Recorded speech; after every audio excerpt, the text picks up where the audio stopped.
గమనించలేక ఈ దొంగని గమనించలేక కోవట్టని తెలుసుకోలేక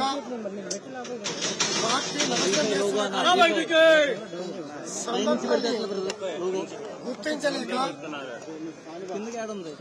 పనికొస్తాడు అప్పుడప్పుడు 4 విషయాలు చెప్తున్నాడు కదా అని పార్టీలో స్థానం ఇచ్చారు. పార్టీలో స్థానం ఇచ్చినప్పటి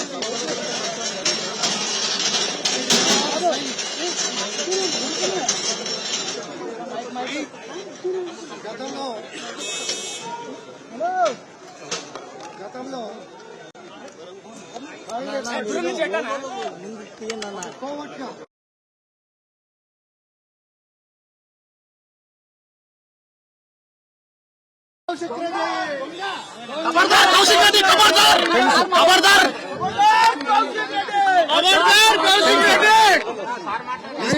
చూసి మాట్లాడు.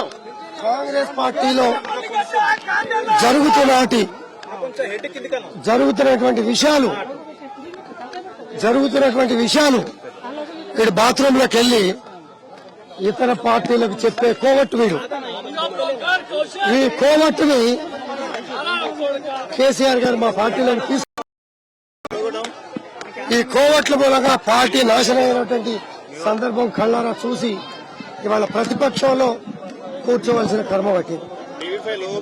ఇటువంటి పరిస్థితుల్లో మా సహచర శాసనసభ్యులు ఉండగా, సీనియర్ శాసనసభ్యులు ఉండగా 30 సంవత్సరాలుగా శాసనసభ్యులుగా క్రమశిక్షణ కలిగిన నాయకులుగా ఉండగా ఈ కోవటివాడు ఈ దొంగ మా మీద అసత్య ఆరోపణలు చేసి ప్రాంతీయ విభేదాలు కూడా నా కొడుకు ఎమ్మెల్యే ఈ సంవత్సరం రాలే. నేను ఈ శేర్లింగపల్లి కాన్స్టిట్యూన్సీ ప్రజలు నన్ను 3 సార్లు ఆశీర్వదించారు. వీడు నన్ను బతకటానికి వచ్చావు. నువ్వు కరీంనగర్ నుంచి హైదరాబాద్ దేనికి వచ్చారా? ఈ విల్లాస్లో దేనికుంటున్నారా? బతకటానికి వచ్చావా? శాసనసభ్యుడు కాకముందు వచ్చావా? 29 రాష్ట్రాల ప్రజానికం ఇక్కడ ఉండగా 3 సార్లు శాసనసభ్యులు అయిన వాడిని బతకటానికి వచ్చావా అనే నా కొడుకు ప్రజల్ని విభేదాలు సృష్టించి విచ్చన సృష్టించి ప్రజల మధ్యలో చిచ్చు పెట్టే ఈ లంగా, ఈ కోవట్ మా మీద ఆరోపణలు చేశాడు. 11 గంటలకు నీ ఇంటికి వస్తా. అరే నీకు దమ్ముంటే 11 గంటలు నువ్వు రాకపోతే 12 గంటలకు నీ ఇంటికి వస్తా. నా కొడక ఎదురుపడు రా. నీ కాలనీకి వచ్చా, నీ ఇంటికి వచ్చా. నా ఇంటికాడ పోలీసులు పెట్టుకోలే వద్దని కూడా చెప్పా. నీ ఇంటికాడ 50 మంది పోలీసులు పెట్టుకొని రక్షణ కొడతావరా కొడక? మాట్లాడేటప్పుడు నాలుక లేదురా నీకు? చీరా గాజుల గురించి మాట్లాడతావరా? మహిళల్ని కించపరిచే విధంగా మాట్లాడతావరా?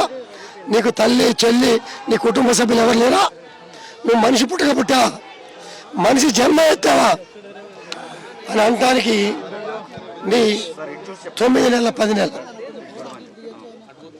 నీ మాటలు, బయట మాట్లాడిన మాటలు, నువ్వు ఎదవని ఒక క్రిమినల్ అని తెలిసే గవర్నర్ గారు నీకు ఎమ్మెల్సీ ఇవ్వాల. గవర్నర్ గారు నీ కూడా కించపరిచే విధంగా నువ్వు మాట్లాడు.